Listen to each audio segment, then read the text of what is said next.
በሶሻል ሚዲያ በኩል መጥቶ ሶሻል ሚዲያ ለልጆቻችን ለትላልቅ ሰዎች በአጠቃላይ ለማህበረሰቡ ይጠቅማል ወይም ይጎዳል የሚል ክርክር ማንሳት ተገቢ ላይሆን ይችላል።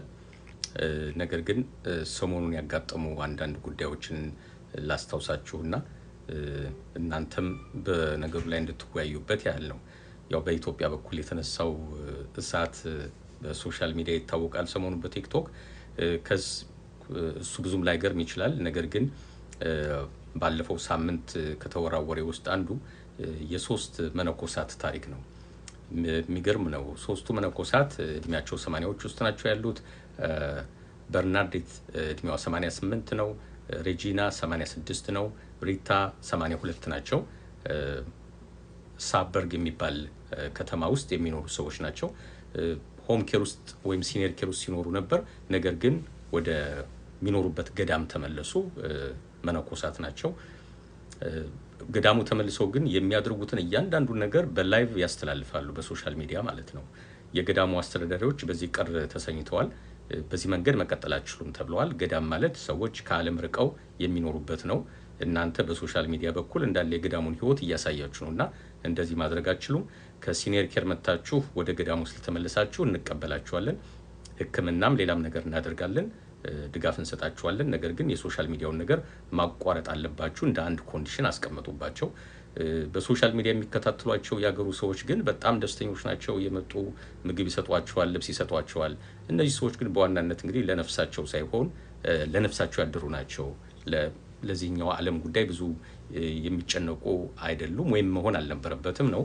ይሄ ክርክር ባለበት ጊዜ ማሌዥያ ደግሞ አንድ ህግ አወጣች። ማሌዥያ ያወጣችው ህግ ምንድነው? ከሚቀጥለው አመት ጀምሮ እድሜያቸው 16 አመት ያልሞሉ ህፃናት ምንም አይነት ሶሻል ሚዲያ መጠቀም አይችሉም የሚል ነው። ወደዚህ ውሳኔ ማሌዥያ የገባችው ለምንድነው? በየትኛውም አይነት ሶሻል ሚዲያ ፌስቡክ ሊሆን ይችላል፣ ቲክቶክ ሊሆን ይችላል፣ ህፃናት ልጆች ህፃናት ስል ቲኔጀሮች አትሊስት ከ10 አመት በላይ ያሉት በተለይ ቲኔጀሮቹ ከ13 አመት በላይ ያሉት ልጆች በፈለጉት ሰዓት ሶሻል ሚዲያ መመዝገብ ይችላሉ። እዛ ጋር የውሸት መረጃ ይሰጣሉ። ስማቸውን የውሸት ያደርጉታል፣ የተወለዱበትን አመት የውሸት ያደርጉታል።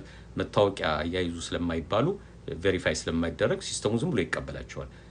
በስህተት እውነቱን ከተናገሩ ዲክላይን ያደርግባቸዋል፣ አይቀበላቸውም። ስለዚህ እውነቱን አይናገሩም፣ ይዋሻሉ፣ እንደ ትልቅ ሰው ይሆናሉ። 20 አመት 30 አመት እንደሞላው ሰው አይነት ይሆኑና ሲስተሙ ይቀበላቸዋል። በዚህ መሰረት የማሌዥያ ሶሻል ሚዲያ ላይ የሚጠቀሙ ሁለት ልጆች ነበሩ። እንግዲህ አንደኛዋ ልጅ እድሜዋ የ16 አመት ልጅ ነው። ወንዱ ደግሞ የ14 አመት ልጅ ነው። በሶሻል ሚዲያ ይገናኙ ነበር ይመስላል። ኬዙ በሆነ ጉዳይ አልተግባቡም። ሞስት ላይክሊ ፍቅር ነው የሚመስለው። ሶ ያለችበት ቦታ ሄዶ ገደላት ማለት ነው።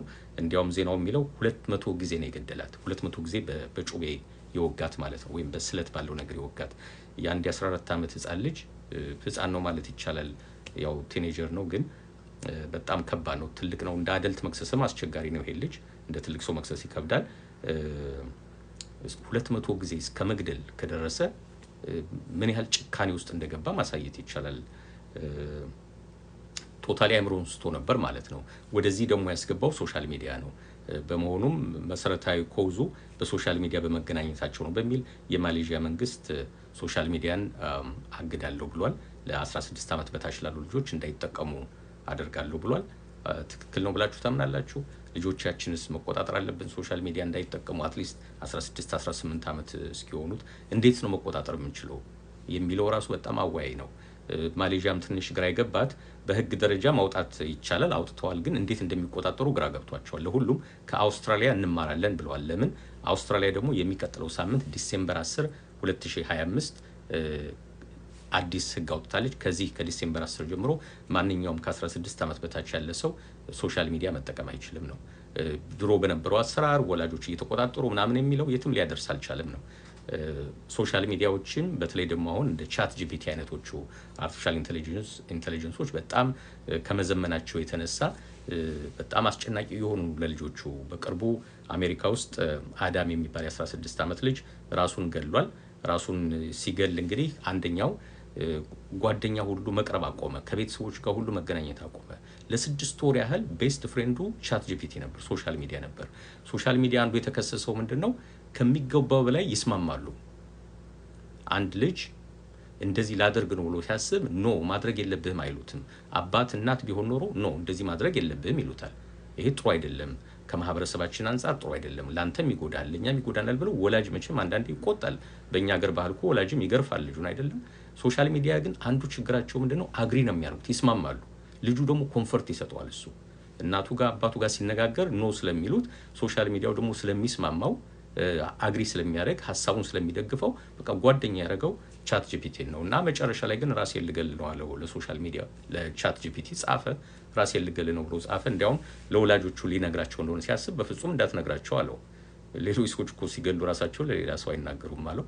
መጨረሻ ላይ እንዴት መግደል እንዳለበት ራሱን አቅጣጫ ሳየው። ያው በዛ መሰረት ልጁ ራሱን ገደለ። ወላጆች አሁን ፍርድ ቤት ላይ ናቸው ያሉት። የኦፕን ኤአይን ዋናውን መስራች ወጣቱን ልጅ ፕላስ ቻት ጂፒቲ ካምፓኒውን ከሰውታል። ስለዚህ ከቁጥጥር ውጭ እንደዚህ እየወጣ ስለሆነ አንዳንዴ በተለይ ልጆቻችን በሚመለከት ምንድነው ማድረግ የምንችለው? ሶሻል ሚዲያ እንግዲህ ወላጆች የሆናችሁ ሰዎች መመካከር ትችላላችሁ። የልጆቻችሁን ስልክ ቼክ ማድረግ ካለባችሁ ቼክ ብታረጉት። ቻት ጂፒቲ ይጠቀማሉ ወይ? ሌላ ሶሻል ሚዲያ ይጠቀማሉ ወይ? ቅርብ ጊዜ በዜና ሲነገር ነበር፣ ቁጥሩን አላስታውሰውም። አዲስ አፕሊኬሽን አለች ልጆች ስልካቸው ላይ የሚጭኑት ማለት ነው። ቁጥር ነው የአፕሊኬሽኑ ስም፣ የቁጥር አይነት ስም ነው። ስሙ እንደ ቁጥር ማለት ነው የሚጠቀሙት። 3 ዲጂት ያለው ቁጥር ነው። በተለይ እሱ ስልካቸው ላይ እንደሌለ እርግጠኛ መሆን አለብን። ምክንያቱም ከፍተኛ ክራይም ወንጀል ራስ እስከ መግደል ድረስ የሚያደፋፍር አይነት ሜሴጅ እርስ በርስ ስለሚለዋወጡ ማለት ነው ልጆቹ ጥንቃቄ ያስፈልጋል ነው። የአውሮፓ ህብረት በዚህ ሳምንት ስብሰባ አለው። ከ16 ዓመት በታች ያሉ ልጆች በፍጹም ሶሻል ሚዲያ ብቻ ሳይሆን ቻት ቦት የሚባሉትን እንደ ቻት ጂፒቲ አይነቶችን ደግሞ ዘመኑ ያፈራቸውን ነገሮች እንዳይጠቀሙ የሚከለክል ህግ ሊያወጣ ነው። እንዴት ነው የሚያስፈጽሙት? እንግዲህ በዝርዝር እናየዋለን። ሜቢ የትኛውም ሰው ሲመዘገብ ከዚህ በኋላ ሶሻል ሚዲያ አካውንት ሲከፍት መታወቂያ ማሳየት አለበት፣ ወይም መታወቂያውን አብሮ ስካን አድርጎ ማስገባት አለበት ሊባል ይችላል።